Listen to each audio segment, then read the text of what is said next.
Hardwick. No. Hardwick Gregg? Yes. I did get it right then. Awesome.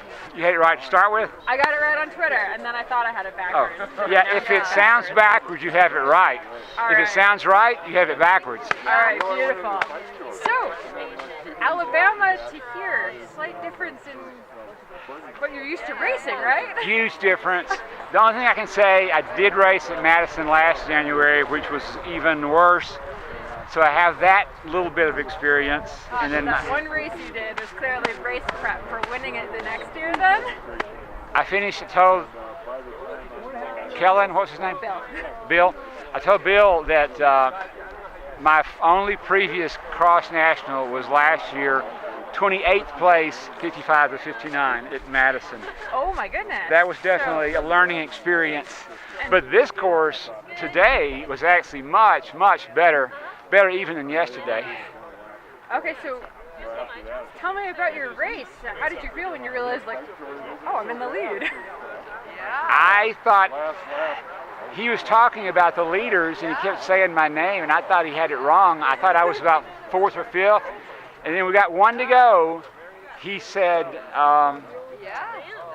Doug Long, Greg Hardwick battling for first, and I said, geez, it must be it. Because I'm right here, he's right there. And unless there's another guy named Greg Hardwick. Hardwick Gregg. I didn't think so. That's awesome. So, was the course just really well suited to you? How did you handle all the technical? Well, I raced yesterday in the mud, and it was really sloppy. I raced the industry race, and there was a bunch of fast guys, and they just killed me because they could all ride the mud, and they were fast.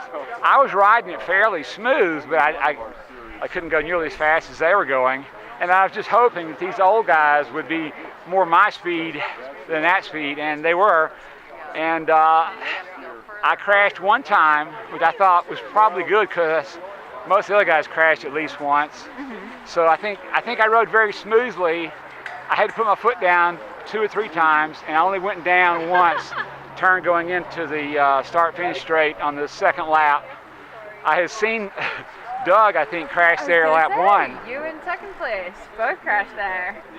Because that's when you got around him for the first time. Yes, that's correct. That's correct. And I think I was in the lead then. I didn't know it at the time, but I think I went into the lead. I had no clue. I thought there was at least 3 or 4 guys ahead of me. And you guys had pretty quick lap times. It was in the 10:15 range. First lap about 10:05. After that about, like you said, 10:10, 10:15. Not too shabby for the old guy race. I was very, very pleased and really just amazed at how well that went for me. I felt totally different yesterday. Yeah. I just couldn't believe it. I just felt good. Industry race. What do you do? I'm a salesman at Bob's Bikes in Homewood, Alabama. Okay. Gotcha. And I see you're still electing to race on the Canty brakes. Do you think they worked today? They worked fine. You know, when it's real sloppy like this, I almost think you don't need a whole lot of brake. It's like you can over brake. Yep. If you brake too much, you're worse off. Yep. It's almost like if you have crappy brakes, you're good. Yep. Because then it just lets you you don't lock it up. But you don't want to lock it up. You want the tires rolling all the time. And you're not going it fast most of the time. I keep saying I don't need disc brakes because I'm slow enough as it is. I don't need to get better at stopping. I don't know. I guess if you were one of the guys racing Sunday or women racing Sunday, they have a huge amount of power. Maybe you need more brake, but I can't see that I need any more brakes than this. Right. And plus it was a faster course. I mean, this just won't be a real fast course, even Sunday. They'll be going slow. Right. For them. Yeah. So how do you train for this? I mean, obviously Alabama has slightly different temperature. Like, what's your training look like? I have a gravel dirt road close to my house that I ride 2 days a week. Probably I ride in Oak Mountain State Park a little bit on trails and dirt road there. Ride a mountain bike some. We have a pretty good number of races. I raced about 20 times between September and December. Sometimes doing 2 races. I usually do the 45 plus race and the Cat 3 race. It's typically what I do. Right. So getting here, did you expect to win? Like, was that on your mind at all? I was thinking between 10th and 15th, 16th would be a good result for me. I did not really think I'd get in the top 10. I would have been really pleased if I'd gotten 9th or 10th, to be perfectly honest. And keep in mind, I got 28th last year. That's awesome. So It hasn't even hit. I'm totally shocked. I mean, I wasn't believing what I was hearing him say. I was just kind of ignoring it because it was like, that guy's all confused about the race. Because at the top of the hill, I was no more than 8th, 9th, top of the first climb. And I lost track, I guess. I passed quite a few people one at a time. And then 2 guys fell down.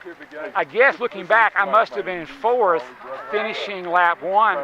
And we came into that, that tight little narrow piece coming to the, where it was real frozen yesterday. And today it was good. It was just narrow. And the guy in 3rd went to pass 2nd and then lost it. He lost it on the right side and shot across into the fencing on the left side.